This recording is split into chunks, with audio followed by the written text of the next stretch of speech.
الحمد لله وكفى وسلام على عباده الذين اصطفى أما بعد فأعوذ بالله من الشيطان الرجيم بسم الله الرحمن الرحيم والسابقون الأولون من المهاجرين والأنصار والذين اتبعوهم بإحسان رضي الله عنهم ورضوا عنه وأعد لهم جنات تجري من تحتها الأنهار خالدين فيها أبدا ذلك الفوز العظيم. وعن أبي هريرة رضي الله تعالى عنه قال قال رسول الله صلى الله عليه وسلم وَلَقَدْ كَانَ فِيمَا قَبْلَكُمْ مِنَ الْأُمَمِ مُحَدِّثُونَ فَإِنْ يَكُ فِي أُمَّتِي أَحَدٌ فَإِنَّهُ عُمَرٌ. وعن ابن عمر رضي الله تعالى عنه قال قال رسول الله صلى الله عليه وسلم إن الله جعل الحق على لسان عمر وقلبه. وعن عقبة بن عامر رضي الله تعالى عنه قال قال النبي صلى الله عليه وسلم لو كان بعدي نبي لكان عمر بن الخطاب. صدق الله العظيم وصدق رسوله النبي الأمي الكريم.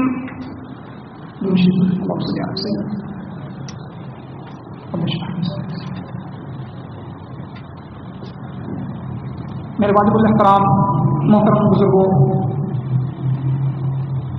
محرم الحرام کے مہینے کا آغاز ہونے والا ہے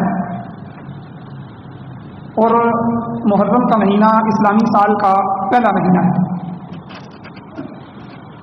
اور بعض لوگوں کے پروپیگنڈے کے اثر کی وجہ سے ہم نے اسے نوحے اور ماتم کا مہینہ سمجھ لیا ہے، اور عام طور پر شیعہ ہوں یا سنی ہوں اس مہینے کی مجلسوں، محفلوں اور جلسوں میں کربلا کے افسوسناک سانے کا منظر اور پس منظر بیان کرنا اپنا فرض سمجھتے ہیں، اور ہمیں اس بات نصیحت پر اعتراض بھی نہیں ہونا چاہیے، کیونکہ حضرت حسین رضی اللہ تعالیٰ عنہ اور خاندان نبوت کے ہر فرد سے جیسے دوسروں کو محبت اور عقیدت ہے ہمیں بھی ہے، لیکن ایک بات کا گلہ اور شکوہ کیے بغیر نہیں رہ سکتے کہ آخر اس بات کو کیوں بھلا دیا جاتا ہے، کیوں فراموش کر دیا جاتا ہے کہ اسلامی تاریخ میں محرم کے 10ویں تاریخ کو جو خون کربلا میں بہایا گیا تھا، تو اسی مہینے کی یکم تاریخ یکم محرم کو بھی عالم اسلام کے ایک عظیم اور بے مثال محسن ان کے پاکیزہ خون سے یکم محرم کی تاریخ بھی داغدار، اور ہمیں یہ پتہ ہونا چاہیے کہ یکم محرم الحرام کو خلیفہ ثانی خسر نبی صلی اللہ علیہ وسلم، فاتح شام و عراق اور مراد رسول امیر المؤمنین سیدنا عمر بن الخطاب رضی اللہ تعالیٰ عنہ کی المناک شہادت کا واقعہ بھی پیش ہے، اور اسی طرح یہ جو مہینہ آخر میں جا رہا ہے ذی الحج کے مہینے میں، اس مہینے میں بھی حضرت عثمان بن عفان رضی اللہ تعالیٰ عنہ جیسی شخصیت کا مظلومانہ طریقے کے ساتھ شہادت کا المناک واقعہ پیش ہے. تو سیدنا عمر بن خطاب رضی اللہ تعالیٰ عنہ، ان کا رسول اللہ صلی اللہ علیہ وسلم کی نظر میں کیا مرتبہ تھا، کیا مقام تھا. بے شمار خصوصیات صحابہ اکرام کو حاصل ہیں، اور بعض صحابی ایسے ہیں کہ جن کو کوئی خاص خصوصیت حاصل ہوتی ہے جو دوسرے صحابہ کو نہیں ہوتی. تو اسی خصوصیات میں ایک خصوصیت جو سیدنا عمر بن خطاب رضی اللہ تعالیٰ عنہ کو حاصل تھی، وہ یہ تھی کہ آپ کو مراد رسول کہا جاتا ہے. یعنی سارے صحابہ خود حضور علیہ السلام کی جولی میں آئے، خود ایمان لائے، خود اسلام کی طرف آئے، اللہ نے ان کو ہدایت دی تو ہدایت کے طالب بنے. لیکن یہ واحد صحابی ہیں کہ جن کو اللہ کے پیغمبر نے اللہ سے مانگ کے دیا. باقی سارے صحابہ مرید رسول ہیں، رسول کے چاہنے والے ہیں، اور حضرت عمر مراد رسول ہیں کہ رسول ان کو اللہ سے مانگ رہے ہیں. اور یہ کون سا زمانہ تھا، کس دور میں حضور علیہ السلام نے اپنے ہاتھ بیت اللہ کے غلاف کو پکڑ کر اللہ کے سامنے اٹھائے، کہ جب مسلمان انتہائی کمزور تھے، اسلام کا ابتدائی زمانہ تھا، کافر طاقتور تھے، کفر کا زور تھا، اور مسلمان تعداد میں انتہائی تھوڑے تھے، کافروں کی تعداد بھی زیادہ تھی. اور پھر جو ایمان قبول کرتا اس پر بے پناہ ظلم ڈھائے جاتے. تو اس زمانے میں، ان حالات میں، مکہ میں جن دو سرداروں کا قبضہ تھا، جن کا حکم مانا جاتا تھا، جن کی دہشت تھی، ان میں ایک سردار ابو جہل کا نام نمایاں تھا اور دوسرے سردار عمر بن خطاب کا نام تھا. تو حضور صلی اللہ علیہ وسلم نے اپنے ٹوٹے ہوئے دل کے ساتھ بیت اللہ کے غلاف کو پکڑا اور اللہ سے دعا مانگی، اللہم اعز الاسلام بعمر بن الخطاب او بعمر بن الشام. اے اللہ، میں تیرا پیغمبر، میں تیرا نبی تجھ سے مانگتا ہوں، اے اللہ ان دونوں عمر اور عمر میں سے مجھے کوئی ایک عطا کر دے، یا تو عمر بن خطاب مجھے دے دے، یا عمر بن ہشام کے ذریعے عزت اور غلبہ اسلام کو عطا کر. اور یہ بات یاد رکھیں کہ ابو جہل کا اصل نام عمر تھا، عمر ابن ہشام.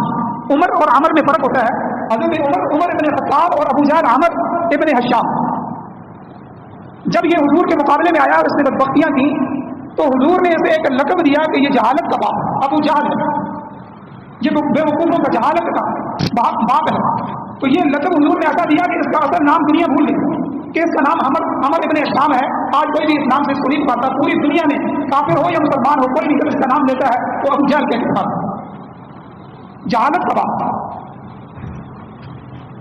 اب اللہ نے عمر بن خطاب کے اندر کچھ صفات رکھی تھی. کئی کافروں کے اندر بھی بڑی صفات ہوتی ہیں، بڑے رحمدل ہوتے ہیں، بڑے زیرک اور دانا ہوتے ہیں. تو اللہ کے نبی کے یہ اٹھے ہوئے ہاتھ اور یہ دعا عمر بن خطاب کے حق میں قبول ہو. اور اس دعا سے پہلے ایک دن پہلے عمر کی حالت کیا تھی، وہ بھی حدیث میں آتا ہے، تاریخ میں لکھا ہوا ہے کہ اپنے خاندان میں سے جس کے اسلام قبول کرنے کی خبر سنتے اس کے دشمن ہو جاتے. اتنی دشمنی تھی اسلام سے. حضرت عمر کے خاندان میں ایک کنیز تھی، ایک لونڈی اور غلام تھی جس کا نام لبینہ تھا. اس نے اسلام قبول کر لیا. تاریخ میں آتا ہے کہ حضرت عمر اس کو اتنا مارتے کہ بے تحاشا مارتے، اور مارتے مارتے تھک جاتے تو کہتے میں ذرا سکون کر لوں، آرام لے لوں، دم لے لوں تو تجھے پھر ماروں گا، تو اس نبی کا کلمہ چھوڑ دے، اسلام چھوڑ. لیکن یہ اسلام کا نشہ تھا، حضور کی غلامی تھی کہ جو ایک دفعہ کلمہ پڑھ لیتا تو سختیوں کے باوجود کلمہ چھوڑنے کے لیے تیار نہیں ہوتا، اپنی روح نکل جائے اس کے لیے تیار ہوتا. اور اس کے علاوہ کئی اور لوگ بھی تھے کہ حضرت عمر رضی اللہ تعالیٰ عنہ نے بڑی سختی کی اپنے کفر کے دور میں کہ وہ اسلام سے پھر کر دوبارہ کافر ہو جائے. لیکن ان تمام سختیوں اور تکلیفوں اور تمام پروپیگنڈوں اور انتظامات کے باوجود ایک آدمی کو بھی اسلام سے پھیر کر دوبارہ کفر میں داخل نہ کر سکے. اسی دوران مکے میں بڑے بڑے سردار جمع ہو گئے، میٹنگ ہو گئی، اور میٹنگ میں یہ بات رکھی گئی، یہ ایجنڈا رکھا گیا کہ ہم دیکھ رہے ہیں کہ روز بروز مسلمانوں کی ترقی ہو رہی ہے، مسلمان بڑھ رہے ہیں، ان کی تعداد میں اضافہ ہو رہا ہے. بالکل اسی طرح سمجھے جس طرح آج یورپ پریشان ہے. اس وقت یورپ کی سب سے بڑی پریشانی یہ پریشانی ہے کہ ہماری عورتیں، ہمارے بچے، ہمارے بڑے مسلمان ہو رہے ہیں. ان کے جو تھنک ٹینکس ہیں، جو سوچنے والی ٹیمیں ہیں، جو پروگرام دینے والے پروگرامر ہیں، انہوں نے اپنی حکومتوں کو یہ میسج دیا، یہ پیغام دیا کہ ہماری تعداد کے مطابق اسلام یورپ میں تیزی سے پھیل رہا ہے، کیونکہ انہوں نے ساری عیاشیاں دیکھ لی، ان عیاشیوں میں بھی سکون نہ ملا، ہر چیز میں سکون نہ ملا. لیکن تھوڑا سا مسجد میں آتے ہیں، تھوڑا سا قرآن کی تلاوت کرتے ہیں، تھوڑا سا اسلام کی طرف آتے ہیں تو سکون مل جاتا ہے اور وہ مسلمان ہو جاتے ہیں. تو ان حکومتوں نے یورپ کے اندر اسلام پر سخت ترین پابندیاں لگانی شروع کر دی.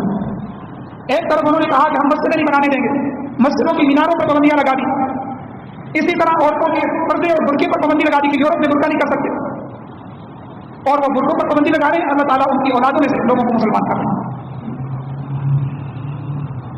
اور دوسری طرف نبی علیہ السلام کی توہین، اسلام کی توہین، مسلمانوں اور اسلام کے خلاف پروپیگنڈے، یہ سارے ہتھیار میں استعمال کر رہے ہیں. لیکن یورپ میں اسلام رک نہیں رہا. انسان کی نفسانیت ہوتی ہے، انسان کے اندر ایک چیز ہوتی ہے کہ جس چیز سے روکا جائے وہ کہتا ہے یار دیکھو تو صحیح کیوں روک رہے ہیں، کیوں اس پر پابندی لگا رہے ہیں، یہ کیا چیز ہے؟ اور یہی پابندیاں کفار نے اپنے لوگوں پر لگائی کہ محمد صلی اللہ علیہ وسلم کے بارے میں یہ مشہور کیا کہ جو لوگ حج کے لیے آئیں، عمرے کے لیے آئیں، باہر کے لوگ آئیں تو اپنے لوگوں کو کہا کہ راستوں میں کھڑے ہو جانا اور کہنا کہ یہ پاگل ہے، یہ دیوانہ ہے، یہ مجنون ہے، اس کی بات نہیں سننا، یہ ساحر اور جادوگر ہے، یہ جو اس کی بات سنتا ہے یہ اس کو اپنا غلام بنا لیتا ہے۔ اب چونکہ ان کے ہاں جادو بھی چل رہا تھا، کہانت یعنی ساحر اور یہ ساری چیزیں عرب معاشرے میں تھیں اور وہ اس کو سمجھتے تھے، جو ہی وہ کوئی بندہ ان میں سے آ کے بھائی دیکھو تو صحیح یہ کیا کلام کرتا ہے جس کو یہ جادوگر کہہ رہے ہیں، حضور علیہ السلام قرآن کی آیات پڑھتے اور زبان حضور کی ہو اور اللہ کا قرآن ہو تو وہ کیوں نہ سکتا؟ اور جب حضور مختلف جگہوں سے قیامت کا منظر پیش کرتے، ایمان کی دعوت پیش کرتے، اللہ کی توحید کو بیان کرتے، اللہ کی صفات کو بیان کرتے، تو وہ لوگ حیران ہو جاتے کہ بھائی اس طرح کا کلام تو جادوگروں کا نہیں ہو سکتا، یہ تو ساحر اور کاہن لوگوں کا جو ہے کلام نہیں ہو سکتا، اور وہ متاثر ہو کے مسلمان ہو جاتے۔ ان سب پابندیوں کے باوجود ابو جہل اینڈ کمپنی نے دیکھا کہ اسلام رک نہیں رہا، دن بدن ہمارے غلام بھی مسلمان ہو رہے ہیں، ہمارے بیٹے بھی مسلمان ہو رہے ہیں، گھر گھر میں معاملات چل رہے ہیں، تو انہوں نے ایک میٹنگ بنائی، اس میں مشورہ کیا کیا طریقہ کار اختیار کیا جائے، اس سے غور کیا جائے۔ ابو جہل جو کفار کا سردار تھا، سرغنہ تھا، وہ کہنے لگا ہماری طاقت اور قوت کم ہوتی جا رہی ہے، لوگ آہستہ آہستہ دین آبائی کو، آپ اپنے ابا و اجداد کے دین کو چھوڑ کر پیچھے ہٹتے چلے جا رہے ہیں، اگر یہی حالت رہی تو ایک دن آئے گا کہ ہبل کا واسطہ، اس نے کہا کہ ہمارا بت ہبل ہے جو بڑا، اس کے واسطے کوئی بھی چڑھاوا چڑھانے کے لیے تمہارے پاس نہیں آئے۔ آج بھی چڑھاوے چڑھانے والے کہتے ہیں اگر ہم نے یہ لینڈ چھوڑ دی تو ہمیں کون پڑھائے گا، یہ بیوقوف لوگ تو آگے ہمیں بکرے بھی دیتے ہیں، گندم بھی دیتے ہیں، یہ ساری چیزیں دیتے ہیں، اگر یہ ہم عرس چھوڑ دیں، عرس نہ کریں، یہ ڈھونگ نہ رچائیں تو ہمارا تو کھانا پینا بند ہو جائے گا۔ تو باقاعدہ یہ بات اس میٹنگ میں ہوئی، یہ جو تمہارے بتوں کے سامنے عرب آ کر چڑھاوے چڑھاتے ہیں، منتیں مانتے ہیں، نظر و نیاز رکھتے ہیں، کھانے کی چیزیں رکھتے ہیں، رقم آگے رکھتے ہیں، اور تم سردار اس کو آپس میں تقسیم کر لیتے ہو، اگر اسی طرح اسلام بڑھتا رہا تو ایک دن تمہارے بتوں کو پوچھنے والا کوئی نہیں ہوگا۔ کہا کہ پھر کیا کیا جائے، اس کا حل کیا ہے؟ اس نے کہا کہ ایک آگے نعوذ باللہ کہ محمد صلی اللہ علیہ وسلم کو قتل کر دیا، جان چھوٹ جائے گی، سلسلہ رک جائے گا، ختم ہو جائے گا معاملہ۔ اچھا ایک قتل کرے تو کرے کون؟ اب اس میں آگے کون ہو، ہمت کون کرے؟ تو حضرت عمر کھڑے ہوئے، اصل میں اللہ نے ایمان کی فضا بنانی تھی، کھڑے ہوئے تلوار کھینچ کے کہنے لگے کہ یہ قصہ میں ہی ختم کرتا ہوں، نعوذ باللہ میں ان کو ختم کر کے قتل کر کے آتا ہوں۔ اب چل پڑے نبی علیہ السلام کے قتل کے ارادے سے کہ راستے میں اتفاقاً نعیم بن عبداللہ یہ مل گئے، پوچھنے لگے عمر بڑے تیور بگڑے ہوئے ہیں، بڑے غصے میں جا رہے ہو، تلوار بھی نیام سے باہر ہے، کیا قصہ ہے، کیا واقعہ ہے، کیا ہوا ہے؟ کہنے لگے کہ نعوذ باللہ میں محمد صلی اللہ علیہ وسلم کو قتل کرنے کے لیے جا رہا ہوں، سارے عرب کو انہوں نے پریشان کر رکھا ہے۔ نعیم بن عبداللہ نے کہا کہ جس محمد صلی اللہ علیہ وسلم کو قتل کرنے کی بات کر رہے ہو اس محمد کا کلمہ تمہارے گھر میں پہنچا، تمہاری بہن اور بہنوئی مسلمان ہو چکے ہیں۔ بس پھر کیا تھا، غصے میں بھر گئے، پہلا غصہ کئی گنا بڑھ گیا۔ انہوں نے کہا کہ جاؤ اپنی بہن اور بہنوئی کی خبر لو، اسلام ان کے دروازے میں داخل ہو چکا، وہ تو محمد صلی اللہ علیہ وسلم کا کلمہ پڑھ چکے ہیں، وہ تو قرآن کی تلاوت کرتے ہیں، انہوں نے تو حضور کی غلامی اختیار کر لی۔ تاریخ میں آتا ہے کہ فوراً پلٹے اور بہن کے گھر میں آئے، وہاں پہنچے تو بہن قرآن پڑھ رہی تھی، تو قرآن کی آواز، ہمارے گھروں کی طرح بڑے بڑے گھر نہیں ہوتے تھے، چھوٹے چھوٹے حجرے ہوتے تھے، ایک ایک کمرہ، ایک ایک حجرہ، تو قرآن کی آواز آئی، تو جب انہوں نے دیکھا کہ آہٹ ہے، قدموں کی آہٹ ہے، تیز تیز قدم ہے اور دروازے کو کٹایا گیا ہے، تو قرآن کے وہ جو سپارے تھے، وہ جو ورقے تھے، وہ جو اجزاء تھے، انہوں نے چھپا دیے، لیکن قرآن کی آواز عمر کے کان میں پڑ چکی۔ اندر داخل ہوئے بہن سے پوچھا کیا پڑھ رہے تھے؟ انہوں نے کہا کہ کچھ نہیں۔ کہنے لگے مجھے معلوم ہو چکا ہے کہ تم دونوں مرتد ہو گئے، اپنے ماں باپ کے دین کو چھوڑ دیا ہے، محمد رسول اللہ کا کلمہ پڑھ لیا ہے۔ اور یہ کہنے کے بعد بہنوئی کو پکڑا، ان کے گریبان سے پکڑا، کو مارنے لگے اور لو لہان کر دیا، اور اسی اثنا میں بہن نے آگے بڑھ کر جب بچایا تو بہن کو بھی مارنا شروع کر دیا، بہن کا بھی بدن لو لہان ہو گیا۔ تو اسی اثنا میں، اسی دوران اس بہن کی زبان سے جملہ نکلا، عمر تو خطاب کا بیٹا ہے، لوگ تجھے عمر بن خطاب کہتے ہیں، میں بھی خطاب کی بیٹی ہوں، تیرے اندر غیرت ہے تو میں نبی لڑکے، تیرے اندر شجاعت ہے، بہادری ہے تو میں بھی بہادر ہوں۔ جب ہم نے محمد صلی اللہ علیہ وسلم کا کلمہ پڑھا ہے، ان کی غلامی اختیار کی ہے، تو ہمارے جسم سے خون بھی نکال لے، لیکن یہ کلمہ ہمارے جسم سے نہیں نکال سکتا۔ اب حضرت عمر رضی اللہ عنہ کہا کہ جو کر سکتے ہو کرو، اسلام ہم سے نہیں چھڑا سکتے۔ اب